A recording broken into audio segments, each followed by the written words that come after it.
আপনারা হয়তো আমার সম্পর্কে একটা কৌতুক শুনিছেন। আমি শিওর আমি নাকি জামাত ইসলামের কাফের শাখার আমির। আমার হেটাররা আমাকে এভাবেই ডাকে মাঝে মাঝে। আগে আওয়ামী লীগ আর বামেরা ডাকতো, এখন বিএনপি ওয়ালারও ডাকে। কিছুটা বিদ্রুপ থাকলেও এটা আমার হেটারদের অসহায়ত্ব এক ধরনের। আগে শুধু আওয়ামী লীগ, বাম আর ইন্ডিয়ার শত্রুতা মোকাবেলা করতে হইতো। এখন শত্রুর তালিকায় যুক্ত হয়েছে ফোনদের আলো, দিল্লি স্টার, আর্মির দুর্বৃত্ত জেনারেলরা, শহীদুল আলমের মতো সুশীল, ডেভিড বার্গম্যানের মতো বিদেশি সাংবাদিক, আর বিএনপির পুরা র্যাঙ্ক অ্যান্ড ফাইল। আলহামদুলিল্লাহ, শত্রুরাই আমার ক্ষমতা বাড়াই দিচ্ছে। আমার শত্রু ভাগ্যকালে ঈর্ষণীয়। শত্রুরা যখন আপনার বয়ানের জবাব দিতে পারে না, তখন সে আপনার এই ক্যারিকেচার বানাইতে চায় অথবা ধ্বংস করতে চায়। তাই পরিষ্কার করে বলি যে আমি তো মুসলমানরা জানেন, আমি বলি আমি বাংলাদেশি হিন্দু। আমি জামাতের লোক না, জামাত করি না, এনসিপিরও কেউ না, এনসিপি করি না, কোনো রাজনৈতিক দলের সদস্য না, কোনো দল, কোনো গোষ্ঠী, কারো কাছে বিবেক বন্ধক দেই নাই। আমি আসছি বামপন্থী রাজনীতি থেকে। বাম রাজনীতির মধ্যে আমার রাজনৈতিক শিক্ষা বাইরে ওঠা। আমি এর ইতিহাস জানি, এর লড়াই জানি, তার সাহস জানি, তার দুর্বলতা জানি, তার ভীরুতা জানি, তার ব্যর্থতা জানি, বিশ্বাসঘাতকতাও জানি। আর ঠিক এই কারণেই আজ আপনাদের কাছে আমার একটা ব্যাখ্যা দেওয়ার দরকার আছে যে একজন আমার মতো মানুষ, যার শিকড় সেকুলার বাম রাজনীতিতে, সে কেন একটা ইসলামপন্থীদের নেতৃত্বাধীন নির্বাচনী জোটকে নির্বাচনে সমর্থন করতেছে। এর উত্তর আদর্শ না, ধর্মও না, এবং এটা কোনো ধান্দাবাজিও না। এর উত্তর হইল জুলাই। প্রশ্নটা হইল, জুলাই বেঁচে থাকবে নাকি জুলাইকে কবর দেওয়া হবে? 12 ফেব্রুয়ারি বাংলাদেশে এমন একটা নির্বাচনের মুখোমুখি, যেটা তার ইতিহাসের সবচেয়ে গুরুত্বপূর্ণ নির্বাচনগুলোর মধ্যে একটা। এটা কোনো রুটিন নির্বাচন না, কোনো দল বনাম দলের লড়াই না। এটা একটা যুগান্তকারী সিদ্ধান্ত নেওয়ার নির্বাচন। এই দেশের ভবিষ্যৎ কোন দিকে যাবে আসলে, সেই সিদ্ধান্ত নেওয়ার নির্বাচন। আমরা আজ এমন সন্ধিক্ষণে দাঁড়ায় আছি, একটা পথ আমাদের পিছনের দিকে নিয়ে যাবে। দুর্নীতি, ফ্যাসিবাদ, চাঁদাবাজি, ধান্দাবাজি, পরিবারতন্ত্র আর অলিগার্কদের সেই পুরানো বন্দোবস্তের শাসনের দিকে। এমন এক অর্থনীতির দিকে যার ভিতরে লুটপাট আর অদক্ষতা ছাড়া আর কিছু নাই। তারা আমাদের নিয়ে যাবে এমন এক রাষ্ট্রের দিকে যার প্রতিষ্ঠানগুলোর উপরে মানুষের আর বিশ্বাস নাই। আপনারা দেখতেছেন না, আই হ্যাভ এ প্ল্যান বলে তাদের আয়ত্তের মধ্যে থাকা বেস্ট মেধাগুলোকে দিয়া যে প্ল্যান জাতির সামনে হাজির করেছে, সব কয়টা ফালতু, 2 পয়সার দাম নাই। যাদের দিয়ে প্ল্যান দেখাইছে, ওরা জিন্দেগিতে একটা কোম্পানির প্ল্যান করে নাই। রাষ্ট্রের জন্য প্ল্যান তো দূর কি বাত, রাষ্ট্রের জন্য প্ল্যান বানাইতে আসছে। শখ কত কুজার হয়েছে, চিত হয়ে শোয়ার শখ। বাঙ্গুল্যান্ডের খুব ইন্টারেস্টিং জিনিস দেখবেন, সব ভালসুনগুলো নিজেদেরকে বহুত তালেবর হিসেবে ভাবছে। এতদিন ধরা খাইতো না, এখন সকাল সন্ধ্যা ধরা খায় আমার কাছে। তাই ফরিদপুরে সোয়াবিন চাষ পায়, দিনাজপুরে আমের এক্সপোর্ট করতে চায়, নীলফামারীতে মেডিকেল কলেজ বানাইতে চায়, কুমিল্লায় ইপিজেড বানাইতে চায়, এবারকে এর সরকারি হাসপাতালে রোগীর ডায়ালাইসিস করাইতে চায়, কারণ এবারকে এর সারপ্লাস ক্যাপাসিটি আছে। আর 12,000 কোটি টাকা বাজেট দিয়ে সারা দেশের মানুষকে ফ্যামিলি কার্ড দিতে চায়। এই হইতেছে plan. I have a plan. বাংলার লুথার কিং ও বাংলার লুজার কিং হবে। আর কার্ডের পরে কার্ড, তাও নাকি সব বেস্ট ব্রেন নিয়ে এসব বানাইছে। শুনেছেন? গতকালকে শুনেছিলাম, আজকেও আবার শুনেন, কারণ ওকে ধরিচ্ছি, দাঁড়ান শুনেন। বেশ অনেক মাস ধরে গুরুত্বপূর্ণ সব আপনার বিষয়গুলোতে জনাব তারেক রহমান বড় বড় আপনার টাস্ক ফোর্স টিম তৈরি করেছেন। হেলথ সেক্টর বলেন, এডুকেশন সেক্টর বলেন, এডুকেশনটার সাথে আমি নিজেই অতপ্রতভাবে জড়িত ছিলাম। আরো অনেকগুলো সেক্টরে গুরুত্বপূর্ণ টিমস তৈরি করেছেন পুরো ওয়ার্ল্ড, বাংলাদেশের যারা বেস্ট বিশেষজ্ঞ আছেন তাদেরকে নিয়ে। এই সেক্টরগুলোতে আমরা কিভাবে উন্নয়ন আনতে পারি এবং বিশ্বমাপে কম্পিটিটিভ আমরা হতে পারি, তো সেই জায়গা থেকে উনার বৃহত্তর প্ল্যান আছে। এটা আমি আপনাদেরকে পরিষ্কার জানিয়ে দিচ্ছি, উনার বৃহত্তর প্ল্যান আছে। শুনেছেন তো, টাস্ক ফোর্স কইরা এই সমস্ত বানাইছে। তাই রহমান, আপনার এই প্ল্যান তো কোনো মাঝারি সাইজের কর্পোরেটের ইন্টার্নকে দিলে করে দিতে পারতো, এসে ভালোভাবে করে দিতে পারতো, অনেক কম সময় করে দিতে পারতো। এই যদি আপনার বেস্ট ব্র্যান্ডের প্রোডাকশন হয়, তাহলে খবর আছে, আপনারও খবর আছে, দেশেরও খবর আছে। ইশতেহার ঘোষণা করেছে না বিএনপি, এই ইশতেহার যে লিখিছে সেও ফাঁকিবাজ, যাদের দিয়ে লিখাইছে প্রত্যেকটা ফাঁকিবাজ। 2001 সালে বিএনপির ইশতেহার থেকে চোথা মারিছে। সেই একই মনোরেল চালু করবে, বস্তিবাসীদের জন্য আবাসন করবে, কলকারখানায় নিরবিচ্ছিন্ন বিদ্যুৎ সরবরাহ করবে, বেকার ভাতা দিবে, ন্যায়পাল নিয়োগ দিবে। এইসব কিন্তু 2001 সালের ইশতেহারে ছিল, আবার দিচ্ছে। এখন বুঝিছেন তো, এগুলো করবে না। 25 বছর আগে তো কইছিলেন, তারপর তো ক্ষমতায় এসেছিলেন, তাই না? করেন নাই কেন এগুলা? প্রতিশ্রুতি দিছিলেন, করেন নাই কেন? কেউ জিগায় না, উত্তরও দিবে না, উত্তর তার জানাও নাই। এই যে প্রতিশ্রুতি দিচ্ছে, ইশতেহারে নানা কথা লিখছে, এগুলো কিছুই করতে পারবে না, করবেও না।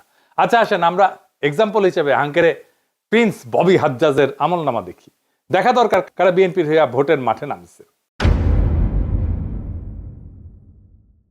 ওইকে জানেন, ও বাপের নাম মুসা বিন শমশের, বাংলাদেশের সবচেয়ে ধনী ব্যক্তি, এতই ধনী যে তারা নিয়ে ডকুমেন্টারি হয়, তারা প্রিন্স বইলা ডাকে বিদেশিরা। সে যে জুতা পরে না, জুতা জুতা, তাতে ডায়মন্ড বসানো থাকে, হীরা হীরা হীরা বসানো থাকে জুতায়। মেনে মেনে করছি না, দেখেন। Every day I wear diamond shoes, diamond shoes. I'm fed up. So maybe one day. You get a bit. Have you ever, worn your diamond shoes and then stepped in, something really disgusting? দেখেছেন তার জুতা ঘড়ি রাখার জন্য কত বড় বড় বাক্স, সেগুলো আবার টেনে নিয়ে আসে কত লোক। দেখেন সব ব্র্যান্ডেড ঘড়ি, রোলেক্স কোম্পানি ঘড়ি, আর কিবা কিবা কোম্পানির ঘড়ি, নামও জানি না সবগুলার। দেখেন নিজের হাতে খায় না, খাওয়াই দিতে হয়। দেখি চাও নেকু রে নেকু, ডুডু খাও ঢেকু ঢেকু, হ্যাঁ মুখ মুছে দিচ্ছে, দেখেছেন? দেখেন সেই মুখ মুছে দেওয়ার জন্য পিছে দাঁড়ায় আছে কতজন, দেখেন দেখি চাও, দেখি চাও। উই আগে সুসে কিনা নিজে নিজে, আমার সন্দেহ আছে। এটা নারীর ক্ষমতায়ন। খাওয়ার টাইমে পিছে দাঁড়ায় থাকবি আর মুখ মুছে দিবি বড় লোকের। এটা কর্মজীবী নারী নাকি এটা দাসত্ব, নাকি এটা সম্পদের অশ্লীল প্রকাশ? এইটাকে সে কেমনে কামাইছে জানেন? অস্ত্র ব্যবসা কইরা। জি জি জি ঠিকই শুনেছেন, অস্ত্র ব্যবসা কইরা। তার পলা হইতেছে ববি হাজ্জাজ। সালাম কেমনে দিতে হয় সেটাও শিখে নাই, দেখেন। সালকুম ভাই, সালকুম সালকুম ভাই, সালকুম। বছরে সালাম দেয় না, নির্বাচন যখন আসে হায় রে সালাম, সালাম দিতে দিতে আসসালামু আলাইকুম, এত সময় বলবে কতক্ষণ, খালি কয় চালকুম চালকুম, তাড়াতাড়ি হয়ে যায়। এই সুপার রিচের পোলার কেন রাজনীতি সে খাইছিল? কারণ ওর বোনের বিয়ে দিছে শেখ সেলিমের ছেলের সাথে। এবার বুঝেছেন তো রসুনের সব এক জায়গায়, বুঝেছেন তো? এইটাই সেই এলিট এস্টাবলিশমেন্ট, সবগুলা কি এক জায়গায় বান্দা। এই সম্পদ রক্ষা করা লাগবি না, তাই রাজনীতি। হাসিনার বিরুদ্ধে রাজনীতি করছে যেন দুঃসময় বেআইরে প্রোটেক্ট করতে পারে। আওয়ামী লীগের রাজনীতিতে তারেক রহমান তো এমনিতে আনতে চায় না, এই যে এগুলোর জন্য আনতে চায়। এই ববি হাজ্জাজের বাসায় আপনি ঢুকতে পারবেন? ঢুকতে দিবে আপনারে? পারবে না। ওই টাকা সেটা এমপি হবি, ওই ধান্দা করিছে, অত সুজা না। টাকা নেন, অসুবিধা নাই, কিন্তু ভোট দিবেন মামুনুল হককে। হ্যাঁ বুঝি চাও, রিক্সা মার্কে খালি সিল মারো রে সিল মারো, রিক্সা মার্কাত সিল মারো।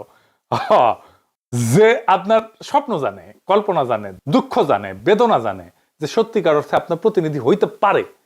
আপনি নিজেই বিবেচনা করেন মুসা বিন শমশেরের ছেলে আপনার প্রতিনিধিত্ব করার যোগ্যতা রাখে কিনা, না মামুনুল হক রাখে? সে তো আপনারই লোক। এই ববি হাজ্জাজেরা সেই পথের পথিক, যেই পথে তারেক রহমান আর ধানের শীষ আমাদেরকে নিয়ে যেতে চায়। আর কোন পথ আছে? আর একটা পথ আছে, যেই পথ সামনে যায়, ভবিষ্যতের দিকে যায়, জাতিকে ভবিষ্যতের দিকে নিয়ে যায়, একটা নতুন সময়ের দিকে নিয়ে যায়, যেখানে জুলাইয়ের চেতনা বেঁচে থাকে, জুলাই জিন্দা থাকে, এবং জনগণের স্বপ্নের রাষ্ট্রের বদলের দাবি জুলাইয়ের চেতনা বাস্তবায়িত হয়। আজ তো জুলাই নিজেই ঝুঁকিতে আছে, জুলাই বিপ্লব আর জুলাই যোদ্ধারা। আজকে প্রশ্ন, আমরা কি জুলাইকে কবর দেব, না আবার পুরনো ব্যবস্থার কাছে আত্মসমর্পণ করব? নাকি বড় লোক রাজনীতিবিদ, লুটেরা, ব্যবসায়ীর দুর্নীতিগ্রস্ত আমাদের লুটপাট অব্যাহত থাকবে? নির্বাচনের দিন যতই ঘনায় আসতেছে, সব দলই অনেক ভালো ভালো কথা কইছে, তাই না? তাদের বক্তব্যগুলো শুনলে মনে হয় বাহ কি চমৎকার কথা, একই ভাষার কথা। তারা কি করছে, কে বেশি বিপজ্জনক, কে বেশি অযোগ্য, কাকে বিশ্বাস করা যায় না, কে সেই 1971 স্বাধীনতার বিরোধিতা করেছিল, ওরে বাপ রে, এই গানই ফাঁদ। নির্বাচনের আগে ভালো কথা বলা খুবই সহজ। পুরুষ মানুষের কুরকুরে নিয়ে উঠলে বউরে কয় না, দেখিছো দেখিছো কত সুন্দর চাঁদ উঠিছে, উনকে আর কি। ইলেকশন আসলে যত সার্কাস শুরু হয় রাজনৈতিক দলগুলায়, কিন্তু নাগরিকদের কাজ হচ্ছে প্রশ্ন করা। আমাদের কঠিন প্রশ্ন করতে হবে এই রাজনৈতিক দলগুলোতে কারা এই দলগুলোর পেছনে আছে, কোন পরাশক্তি, কোন আন্তর্জাতিক শক্তি, কারা টাকা দেয়, এদের ক্ষমতা আসে কোথায় থেকে, প্রার্থীরা কারা, তাদের রেকর্ড কি, এবং সবচেয়ে গুরুত্বপূর্ণ তারা আদৌ সংস্কার বাস্তবায়ন করতে পারবে কি না বা করতে চায় কিনা। এই জায়গাটা কথা খুব পরিষ্কার করে বলা দরকার। এই নির্বাচন আদর্শ বনাম আদর্শের লড়াই না, এটা ধর্ম বনাম ধর্ম নিরপেক্ষতার লড়াই না, এটা আসলে স্টেট ক্যাপচার বরং স্টেট রিপেয়ার, এইটার লড়াই। রাষ্ট্র ক্ষমতা দখল করে লুটপাট আগের শাসন চালানো আর রাষ্ট্র পুনর্গঠনের লড়াই, এই দুইটা জিনিস। একদিকে আছে এমন দলগুলা যারা রাষ্ট্রকে আগেই দখল করে ফেলছে, ব্যবসা দিয়া, আমলাতন্ত্র দিয়া, পরিবারতন্ত্র দিয়া, পুরনো সিস্টেমের উপরে দখল দিয়া, আগের ব্যবস্থার সাথে সিস্টেম কইরা। তাই তারা বলে হাসিনা না আসলেও হাসিনা পোলামাইয়া আসতে পারবে রাজনীতিতে।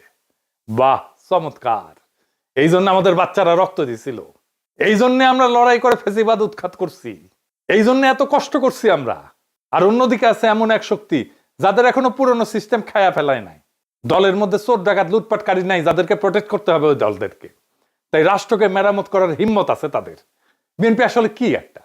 বিএনপি আর একটা কম শক্তিশালী আওয়ামী লীগ, কম বুদ্ধিমান আওয়ামী লীগ, কম সংগঠিত আওয়ামী লীগ।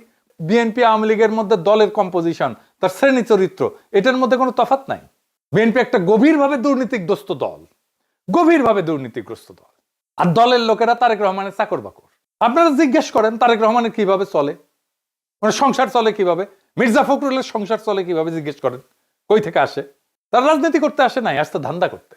তাদের দেশকে নিয়ে কোনো মহৎ স্বপ্ন নাই। থাকলে হাসিনার আমলে জান প্রাণ দিয়ে লড়াই করতো, করে নাই। তারা আওয়ামী লীগের থেকে আলাদা না, একই জিনিসে তৈরি। আওয়ামী লীগ বিরিয়ানি হইলে বিএনপি তেহারি। ভাত পচলে খাওয়া যায়, বিরিয়ানি তেহারি পচলে খাওয়া যায় না। এই দুটোই পচা জিনিস। 90-এর দশকে এই দুই দল নীতি আদর্শ দিয়ে প্রতিযোগিতা করেনি, করছে দুর্নীতি, লুটপাট আর পাইয়া দেওয়ার রাজনীতি আর সহিংসতা দিয়া। 2006 সালে তত্ত্বাবধায়ক ব্যবস্থা ভাঙছে বিএনপির জন্য। বিএনপি দায়ী। সদ্য অবসরপ্রাপ্ত প্রধান বিচারপতিকে তত্ত্বাবধায়ক সরকার প্রধান হবে, এটাই ছিল সিস্টেম। 2004 সালে একটা সংবিধানের 4র্থ সংশোধনী গৃহীত হয়, অনেকেরই স্মরণ আছে।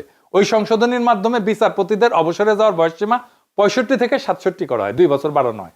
এই বয়স বৃদ্ধির এই সিদ্ধান্তের পিছনে মূলত কাজ করছে পরবর্তী তত্ত্বাবধায়ক সরকার প্রধান কে হবে সেই হিসাব নিকাশ। সাবেক প্রধান বিচারপতি KM হাসানকে, যিনি একসময় বিএনপির রাজনীতির সাথে জড়িত ছিলেন, তাকে প্রধান উপদেষ্টা করাই ছিল এই সংশোধনীর মূল উদ্দেশ্য। যার ফল সামরিক শাসন, 1/11 এবং শেষ পর্যন্ত 15 বছরের ফ্যাসিবাদ। এই ফ্যাসিবাদ কায়েমের পিছনে পুরা দায় বিএনপির। সেই খাসলত বিএনপির বদলায় নাই। 2024-এর 5ই আগস্টের পরে বিএনপি চাঁদাবাজি, ধর্ষণ, খুন, জখম, বাড়ি দখল, 92% সহিংসতার সাথে বিএনপি জড়িত। তাও নিজের দলের লোকদের নিজেরা মারছে।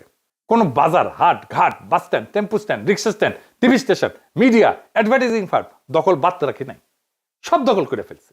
এস আলমের সাম্রাজ্য চালায় শ্রীলং সালাউদ্দিন, 72 টিভি চালায় বরকতুল্লাহ বুলু, আর টিভির দখল নিছে ওয়াহিদুজ্জামান অ্যাপোলো। এই কারণেই তারা বিশ্ববিদ্যালয় নির্বাচনগুলোতে প্রত্যাখ্যাত হয়েছে। ছাত্ররা প্রত্যাখ্যান করছে তাদেরকে। ছাত্ররা আদর্শে ভোট দেয় নাই, তারা দুর্নীতির বিরুদ্ধে ভোট দিছে। আজ বিএনপি মনোনয়ন দিছে অসংখ্য বিতর্কিত ব্যক্তিতে। বিএনপির 59% ক্যান্ডিডেট ঋণ খেলাপি, ব্যাংকের ঋণ নিয়ে শোধ দেয় না, খায় ফেলছে, পাচার করে দিছে। আসছে দেশের সেবা করতে, লজ্জা করে না এদের। 15 বছর ক্ষমতার বাইরে থেকে হঠাৎ তাদের হাতে অধেল টাকা কই থেকে আসলো? ব্যাংক লুটের টাকা, ঋণ খেলাপের টাকা। কিভাবে আসলো, কেন আসলো? কারণ পুরনো অলিগার্করাও, হাসিনার সব ব্যবসায়ীরা আবার এমন একটা দল খুঁজে পেয়েছে যাদের সাথে ব্যবসা করা যায়, তারাও দিতেছে। হাসিনার লোকদের কাছ থেকে নিচ্ছে টাকা। এমনকি বিএনপি আওয়ামী লীগকে রাজনৈতিকভাবে পুনর্বাসন করবে বলছে। তাদের আপত্তি নেই হাসিনার পুত্র আর কন্যারা যদি রাজনীতিতে আসে। বিএনপি চলে হারামের টাকায়, প্রত্যেকটা পয়সা হারামের পয়সা, প্রত্যেকটা পয়সা হারাম টাকা। মানুষের অভিশাপ আছে ওই পয়সার গায়ে। তারপরে তারা বলে তারা দুর্নীতি উচ্ছেদ করবে, চান্দাবাজি উচ্ছেদ করবে। হায় রে হায়, খারান খারান, আমার ঘোড়া একটু হাসি। হয়েছে হয়েছে হয়েছে, আচ্ছা হয়েছে। দুর্নীতির টাকায় চলা দল দুর্নীতিকে উচ্ছেদ করতে পারে না। অলিগারদের উপর নির্ভরশীল দল সংস্কার করতে পারে না। এই কারণে জামাত এনসিপি জোট কাঠামোগতভাবে আলাদা। বাস্তব সংস্কার কেবল তারাই করতে পারে যারা দুর্নীতিগ্রস্ত ব্যবসায়ী আর আমলাতন্ত্রের কাছে বাধা পড়ে নাই। এই জোটের প্রতিশ্রুতিগুলো বিশ্বাসযোগ্য, কারণ তাদের দলে রক্ষা করতে হবে এমন চোর বাটপার নাই, লুটেরা নাই। তাদের নেতৃত্ব পুরনো বিষাক্ত রাজনীতিতে ডুবে নাই।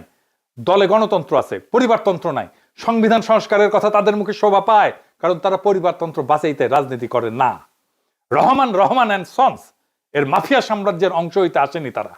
2 রহমান ফ্যামিলি তো, শেখ মুজিবুর রহমান আর জিয়াউর রহমান ফ্যামিলি, এই তো 2 রহমান অ্যান্ড সন্স। এরাই তো বাংলাদেশের রাজা, এরাই তো বাংলাদেশের হর্তাকর্তা বিধাতা। বিএনপি থেকেও রাজনীতি করতে আসে না তো, আসে ধান্দা করতে। আর এই ধান্দা করার জন্য কে কত বড় তারেক রহমানের চাকর হইতে পারবে এটা প্রমাণ করে। এটা সত্য যে জামাত এনসিপি দুর্নীতিগ্রস্ত সরকার চালানোর অভিজ্ঞতা তাদের নাই। আর এটাই তাদের সবচেয়ে বড় শক্তি। তারা বিশেষজ্ঞদের জন্য, স্বচ্ছতার জন্য, সংস্কারের জন্য ওপেন আছে, কারণ তারা পুরনো দায়ে বন্দী না। তাদের এমন কোনো ব্যাগেজ নাই যেটা তাদের বহন করতে হবে। এইবার আসি ভারত প্রশ্নে। সবাই ভারতের সাথে সংলাপের কথা বলে, সবাই সুসম্পর্কের কথা বলে। বিএনপি বলে জাতীয় স্বার্থের কথা, কিন্তু কার স্বার্থ? আওয়ামী লীগ 15 বছর একই ভাষা ব্যবহার করছে, ফল কি পেয়েছি? ইতিহাসের সবচেয়ে বাজে কূটনৈতিক সম্পর্ক পাইছি ভারতের সাথে, ভারত এটাই পাইছে। আর এমন একটা জাতি যে নিজের আত্মসম্মান হারায় ফেলছে, তাতে কি ভারতের লাভ হয়েছে না বাংলাদেশের লাভ হয়েছে? কারোই লাভ হয়নি। ভারত শুধু আওয়ামী লীগের ফ্যাসিবাদী শাসনকে সমর্থনই দেয়নি, তারা তার বহু অপরাধী নেতাকে আশ্রয় দিয়ে রাখছে, যাদের ফাঁসি হয়ে গেছে। সংলাপ ভালো কথা, কিন্তু মর্যাদাহীন সংলাপ আসলে কূটনীতির পোশাকে আত্মসমর্পণ। ভারত নিজের মুসলমান নাগরিককে নিপীড়ন করে, তাদের বাংলাদেশি বলে সীমান্তের দিকে ঠেলে দেয়, আমাদের দেশে ঢুকায় দেয়, বাংলাদেশকে কাঁটাতারের বেড়ায় ঘিরে ফেলে, সীমান্তে পাখির মতো গুলি করে মানুষ মারে, কাঁটাতারে ঝুলায় রাখে, অপমানিত করে। অমানবিক আচরণের শিকার হয় আমাদের নাগরিকেরা ভারতের কাছে। কিন্তু তবু তারা ট্রানজিট চায় সেই দেশের বুকসিরা, যে দেশের মানুষকে তারা আবর্জনা বলে মনে করে। এ কেমন কূটনৈতিক সম্পর্ক? এ কেমন রাষ্ট্রের রাষ্ট্রের সম্পর্ক? একটা জাতির মর্যাদার কি কোনো দাম নাই? এই জায়গায় জামাত, এনসিপি জোট এবং জুলাইয়ের যোদ্ধারা পরিষ্কার, আগে মর্যাদা, সংলাপ পরে। এখন পশ্চিমা আর বাঙ্গি সুশীলদের ভয়গুলার কথায় আসি। নারীর অধিকার, সংখ্যালঘুর অধিকার, ইসলামী রাষ্ট্র হইতেছে কিনা, শরিয়া আইন আসতেছে কিনা, এই উদ্বেগগুলা বাস্তব এবং এগুলোকে উড়ায় দেওয়া যাবে না। বাংলাদেশ গভীরভাবে ধর্মপ্রাণ দেশ। বাংলাদেশের মানুষ তার ধর্মের কাছাকাছি থাকতে চায়, কিন্তু বাংলাদেশের মানুষ ধর্মীয় সম্প্রীতি কি সেটা জানে। বাংলাদেশের সাম্প্রদায়িক টেনশন লাগায় রাখছে দুইটা দল, বিএনপি আর আওয়ামী লীগ। হিন্দুদের সম্পত্তি দখল করছে কে? আওয়ামী লীগ আর বিএনপি তো ভাগাভাগি কইরা। আওয়ামী লীগ বেশি করছে, বিএনপি একটু কম করছে, কিন্তু ভাগাভাগি করে করছে। এটা ডেটার কথা, বানায় বানায় বলা কথা না। বাংলাদেশে যতগুলো হিন্দুদের উপর আক্রমণ হয়েছে সবগুলোতে আওয়ামী লীগ এবং বিএনপি স্থানীয় লোকজন ছিল। আমি বলতেছি, দায়িত্ব নিয়ে বলতেছি, প্রত্যেকটা ঘটনার দেখায় দেওয়া যাবে, অঙ্ক কষে দেখায় দেওয়া যাবে। আপনি একটাও ঘটনা দেখাতে পারবেন না যেখানে জামাতের লোকজন যুক্ত ছিল। এই আওয়ামী লীগ আর বিএনপির মূল লক্ষ্য হচ্ছে বাংলাদেশের সংখ্যালঘু সম্প্রদায়কে, বিশেষ করে হিন্দু সম্প্রদায়কে নিজের স্বার্থে ব্যবহার করা, নিজের হীন রাজনৈতিক স্বার্থে ব্যবহার করা। দেশে থাকলে ভোটটা তার, ইন্ডিয়া পালাইলে জমিটা তার। এইবার সাধারণ হিন্দু সম্প্রদায় জায়গা মতো ভোট দিয়ে দিবে, সিল মারো রে সিল মারো। এনসিপি জামাত তাদেরকে পূর্ণ মর্যাদায় নাগরিক হিসেবে ট্রিট করবে।